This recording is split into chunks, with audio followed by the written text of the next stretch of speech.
The IRS quietly bumped the catch-up limit to $31,000 a year for people over 50 in 2025. Yeah, the tax code literally gives late starters a faster lane.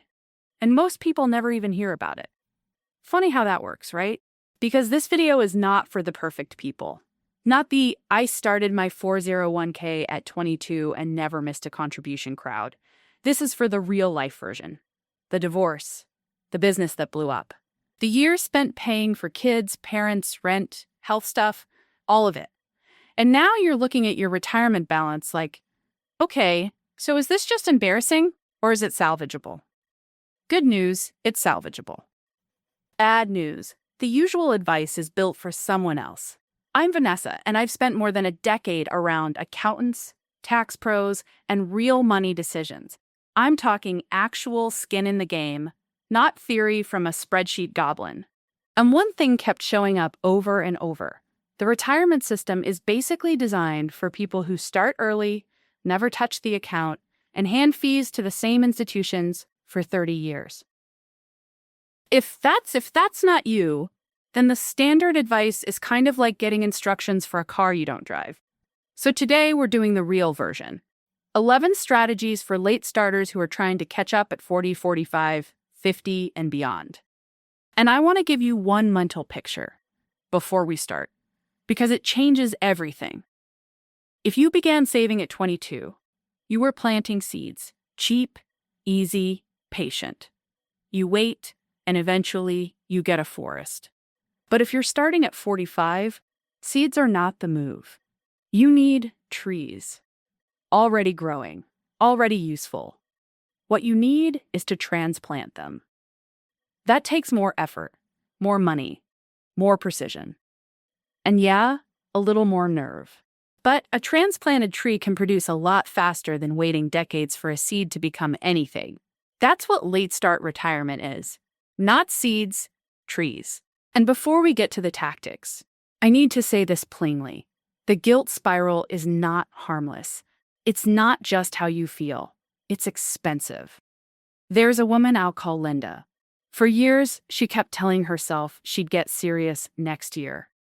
Every year she'd avoid the statement, avoid the login, avoid the numbers, then act relieved because not looking felt easier. It didn't save her stress. It just postponed the moment of truth. And she is not unusual. A 2023 survey from the National Institute on Retirement Security found that 55% of Americans have less than $50,000 saved for retirement. Total. Not short by $50,000. Total. And for ages 45 to 54, the median retirement balance is $95,000. That's the number people are supposed to have by age 35. So here's strategy 1. Stop guessing and face the exact number. Not roughly, not I think. Exact. Write down everything you own, everything you owe, every income stream, every debt, and your real monthly spending. Not the version you tell yourself, the actual one. Then do the harder part. Stop treating the past like a verdict on your worth. Most late starts happened because life happened.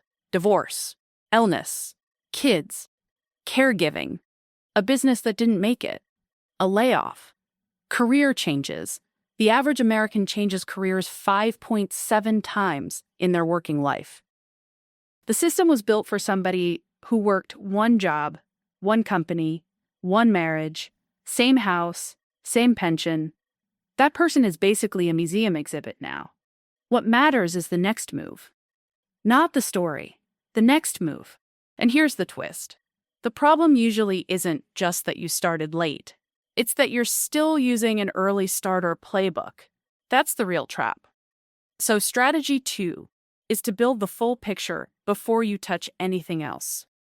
Most people know their paycheck and maybe their bills. That's not enough. Your salary is not your wealth. Your stuff is not your wealth. Your wealth is assets minus liabilities. Simple, but people hate simple when it makes them accountable. Do this on a quiet morning. Coffee, laptop, no distractions. List every asset with a current value. retirement accounts, savings, brokerage, home equity, business equity if it's real and actually collectible. Then list every liability: mortgage, car loan, student debt, credit cards, any other debt. Subtract, that number is your net worth. That's the score. And knowing the score changes how you behave. I want to tell you about a guy I'll call Marcus. He was $48,000 in retirement savings, and he was convinced that was basically game over.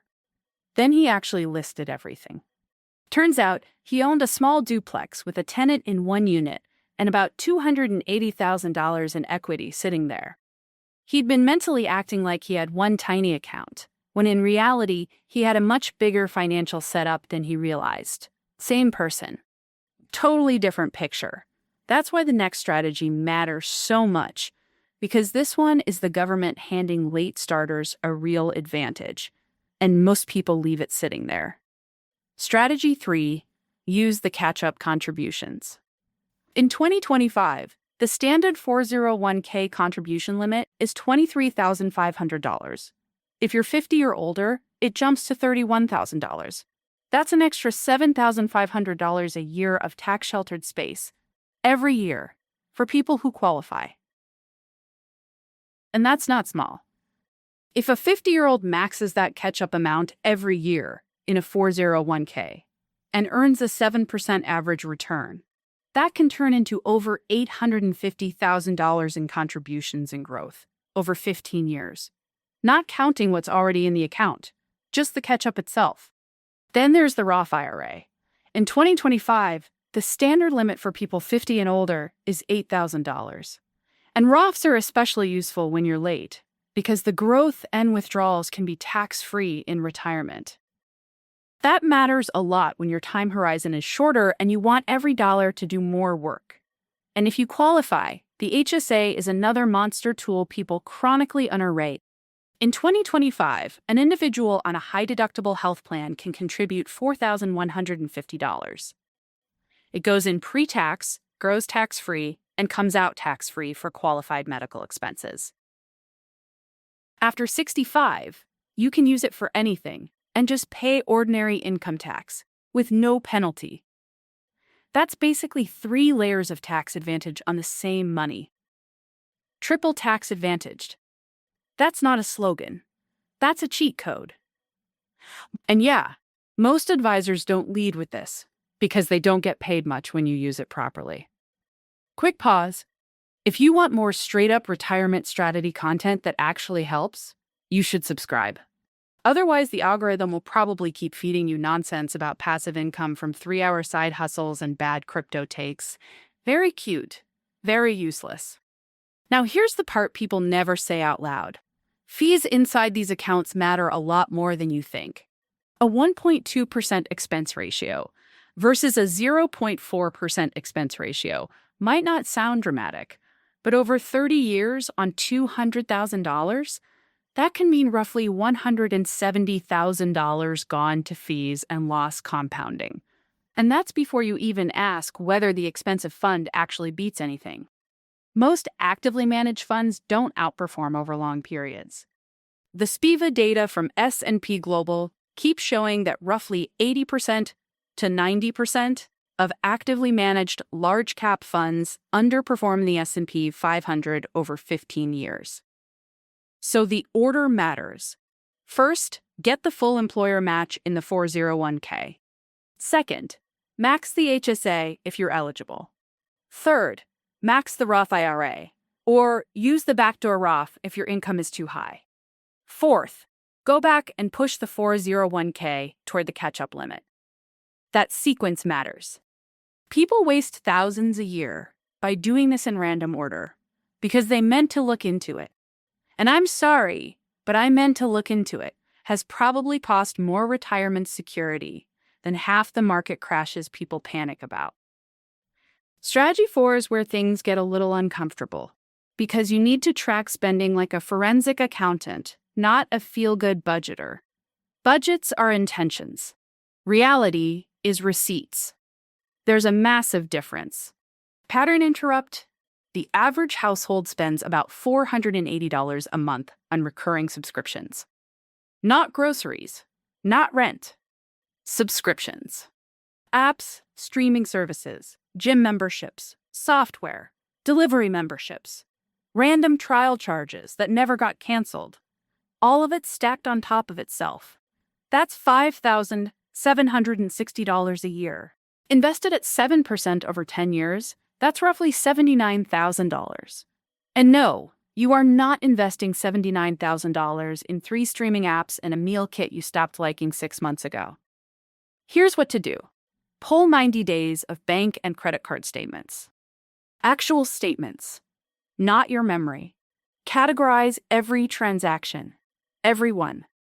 You will almost definitely find at least 3 spending categories that create that specific little stomach drop feeling, where you go, wait, I spent how much on this? That discomfort is useful. It's not shame, it's a leak. Cut the leak and redirect the cash. Now, I know somebody is already thinking, what about coffee? Do I need to stop buying coffee? No, please. Nobody ruined retirement because of a latte. The damage is in the forgotten subscriptions, the overpaid insurance, the car with a trim package you never needed, the stuff that actually moves the needle. A friend once told me about an advisor who said, if you skip your daily latte for 40 years, you'll have an extra $50,000. And my friend went, cool. So in 40 years, I'll have $50,000 and 40 years of bad mornings? Exactly. Cut the big waste. Keep the small joy. Strategy 5 is the one that can change your entire lifetime income with one decision, and it's Social Security timing. A lot of people think of Social Security like some little payment that just appears at 62. But when you claim is one of the biggest financial decisions you'll ever make. For many people, it can change lifetime benefits by well over $100,000. Let's say your full retirement age is 67, and your monthly benefit at that age is $2,000. If you claim at 62, that drops to about $1,400 a month, a permanent 30% reduction. If you wait until 70, it rises to about $2,480 a month, a permanent 24% increase. That's more than $1,000 a month difference. Over 20 years, that's around $240,000. One decision. The break-even point between claiming at 62 and 70 is often around age 80.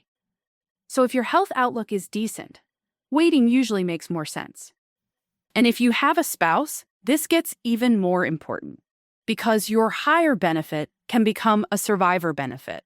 So the bigger number is protection, not just income. Go to ssa.gov, create the account, look at the estimates for 62, 67, and 70. It's not exciting, but it might be the highest value hour you spend all year. Now stay with me, because this next part flips the usual script on work. Financial media loves to frame working longer like a punishment. Like, oh, you messed up, so now you have to keep working. That framing is expensive because it turns a rational decision into an emotional one. And emotional money decisions are usually the costly ones. Here's what actually happens if you work 3 more years instead of retiring right away. You add 3 years of contributions, 3 years of employer match. You shorten the number of years your portfolio has to support you. And if you delay claiming Social Security, that benefit can grow too. That's a lot of leverage. A study from United Income, now part of Capital One, found that working 2 to 3 years longer can have roughly the same effect on retirement security as saving an additional 1% of income for 30 years. Let that sit for a second. 3 extra years of work can equal 3 decades of extra saving. For a late starter, extending the runway can be the highest return move available, but only if you can actually tolerate the job. And most people don't burn out because of the work itself. They burn out because of the environment, the micromanaging boss, the weird team dynamics, the coworker who turns every meeting into a hostage situation. You know the type. There's a concept called job crafting, studied by Amy Rusniewski at Yale. Basically, you can redesign how a job feels without changing the title, the company, or the pay. You change what you take on, who you work with, and how you frame the value of what you do. That's not motivational fluff. That's strategy. There's a story told in organizational psychology about a hospital custodian on a cancer ward. On paper, her job was just cleaning rooms and handling waste. But she privately saw her real job differently. She believed her role was to make a sick person feel human for 30 seconds at a time. A joke, a name remembered, a tiny moment of dignity. Same job, different meaning, and that made it sustainable. If you need 2 or 3 more years to get your finances in shape, that mindset shift can be worth 6 figures. Maybe more. Strategy 7. Your home might be a retirement machine, and you may be sitting on the engine. Real estate gets emotional fast, so let's keep this on the numbers. Your house is not automatically an income-producing asset just because you own it. It's usually a cost center while you live in it. It becomes powerful when it produces cash flow or when you can convert equity into something useful. Option 1. House hacking. Rent a room, a unit, a floor, or a converted space. In many medium to large U.S. cities, a room can bring in around $900 to $1,400 a month. That's $10,800 to $16,800 a year. And in some situations, parts of that income can help reduce the tax bite if you're doing it correctly. Invest that yearly income at 7% for 10 years, and you're looking at something like $148,000 to $230,000 from space you already had. Option 2. Short-term rental. If local rules allow it, a spare room or accessory unit on a platform like Airbnb can often bring in about 2 to 3 times what a regular long-term rental would generate. Option 3. An ADU, or accessory dwelling unit. A garage conversion, basement studio, backyard cottage, the kind of thing that turns dead space into cash flow. In a higher rent market, that can mean $1,500 to $2,500 a month. Over 10 years, that's $180,000 to $300,000 in income before property appreciation even enters the chat. Now, remember Marcus, the guy with the $60,000 retirement account and the duplex? When he finally ran the numbers, that $1,400 a month of rent, reinvested at 7% from age 48 to 63, would be worth about $410,000 by retirement age, from a property he already owned, that he'd been mentally labeling as my place, instead of an asset with a tenant subsidizing my future. That's a completely different emotional experience. He went from feeling behind to feeling tactical. And tactical people make better decisions than defeated people, every time. Also, there's an entire genre of advice that says, make your money work for you, which is adorable. But first you have to know where your money is already working. Spoiler, a lot of it is working for your cable company and the gym you stopped going to in 2019. Strategy 8. Build the emergency fund, because skipping it quietly wrecks your investment plan. Here's the trap. You start saving in a Roth IRA. Slowly, painfully, you're proud of yourself. Then the transmission dies, or the HVH blows up in July, or a medical bill lands in your lap, and suddenly you're pulling money back out. Now your retirement account is being used like a checking account, and that gets expensive fast. If you pull from earnings in a Roth before age 59 and 52, and you don't meet the rules, you may owe taxes and a 10% penalty. Even beyond the tax issue, you've broken the compounding chain that was supposed to help you catch up in the first place. That's why the emergency fund is not optional. It's insurance for your investment strategy. Target 3 to 6 months of actual living expenses, not income, expenses. If your monthly burn is $3,500, then you want somewhere between $10,500 and $21,000 parked in a liquid account that's earning something. In 2025, high-yield savings accounts at many online banks are around 4% to 4.5% APY. That's not a wealth builder, but it does keep cash from losing hard to inflation while staying accessible. A guy I know learned this the expensive way. He pulled $8,000 from a traditional IRA at 51 to pay for an HVAC replacement. Taxes? Penalty? The whole messy thing. That $8,000 became about $5,200 in his pocket after tax and penalty, even though the repair was $7,000. So he effectively lost $2,800 just to fund the repair. And if that $8,000 had stayed invested at 7% for 15 years, it would have grown to around $22,000. So yeah, the AC repair didn't cost $7,000. It cost way more. 3 to 6 months. Liquid, accessible, boring, necessary. And honestly, that's the theme here. A lot of the stuff that works is basic. The annoying part is that basic stuff done consistently is what actually builds security. Not the flashy stuff, not the secret stuff, not the stuff with a thumbnail screaming at you. That brings me to strategy 9. Build income from more than one direction. Every dollar of side income is a dollar your portfolio doesn't have to produce later. And every dollar your portfolio doesn't have to produce is a dollar that stays invested longer. I love this story about a retired librarian. She started investing at 52, with basically nothing. No advisor, no finance background. She just read everything. Annual reports, fund documents, IRS publications, personal finance books, the boring stuff most people avoid like it's a tax audit. By 68, she had around $400,000 invested, a paid-off house, and a small rental property bringing in $2,000 a month. That's not magic. That's 16 years of consistency. And she didn't stop there. She taught yoga on Saturday mornings for $90 an hour and groomed a couple of dogs a week for neighbors at $60 a dog. None of that was her main income, but together it brought in about $11,000 a year. That money funded her life, which meant her portfolio could keep compounding untouched. That's the point. Your skills are not retirement decorations. They're income infrastructure. Consult, teach, freelance. Rent out what you can. Charge for what you know.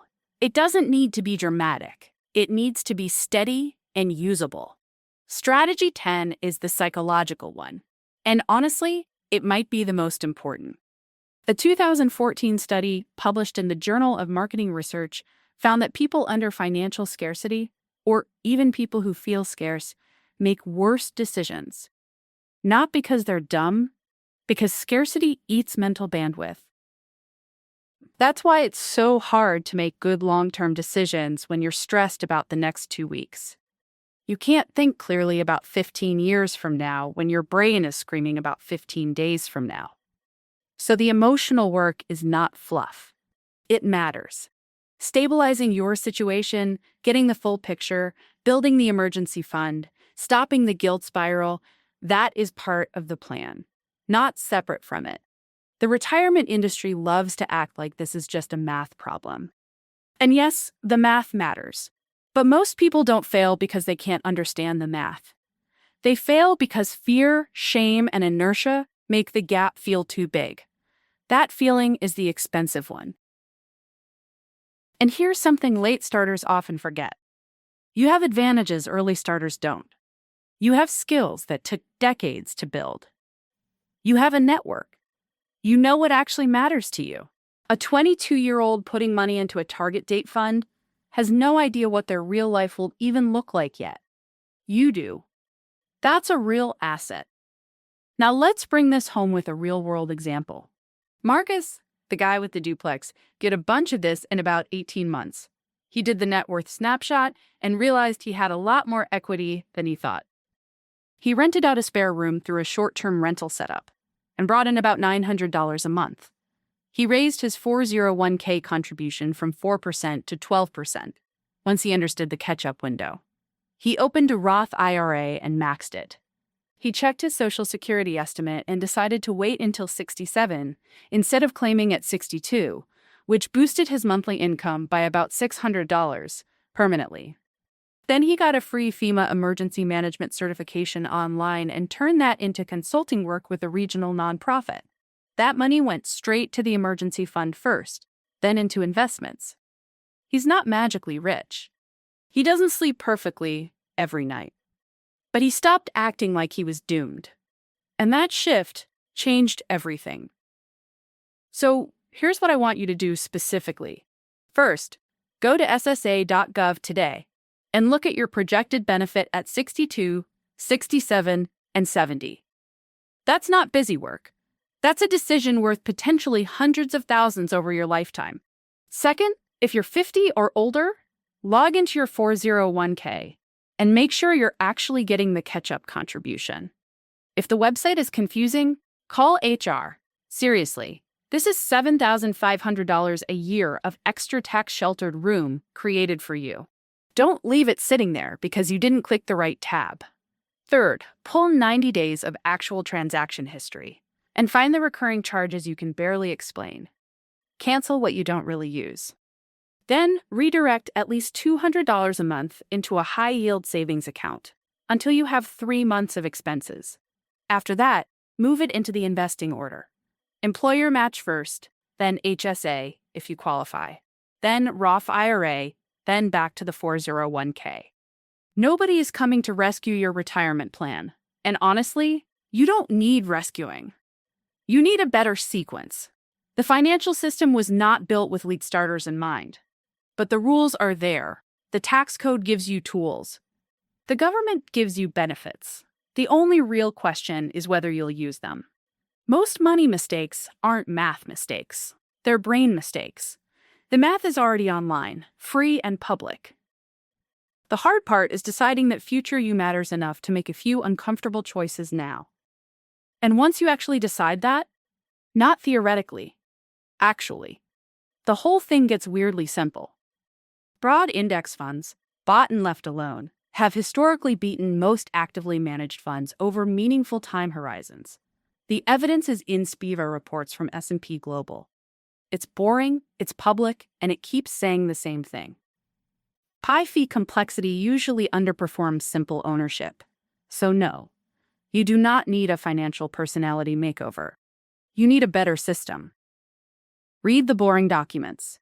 Use the tax shelters. Transplant the trees.